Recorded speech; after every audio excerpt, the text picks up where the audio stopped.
Hey everyone, welcome back. In this tutorial, I'll show you how to fix ShareX unexpected error issue on ShareX in 2026.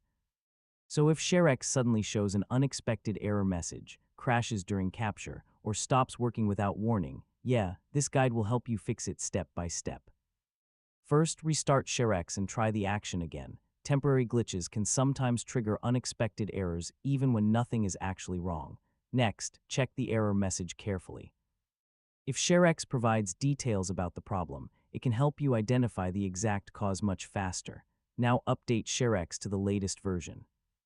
Many unexpected errors are caused by bugs that have already been fixed in newer releases. Next, run ShareX as administrator. Missing permissions can prevent certain features from working correctly and may generate error messages. Now check your internet connection if the error happens during uploads or cloud-related actions.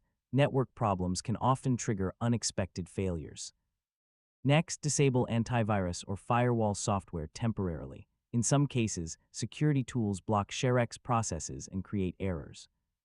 Now verify that FFmpeg and other required components are installed correctly, especially if the error appears during recording or encoding tasks. Next, reset ShareX settings to default. Corrupted settings can cause random issues that are difficult to diagnose. Now restart your computer to clear background conflicts and refresh system resources. Finally, if the error still appears, reinstall ShareX completely and test again with a fresh installation. And that's it. You've successfully fixed ShareX unexpected error issues. Now the application should work smoothly without random failures. And don't forget to like, share, and subscribe for more tutorials like this.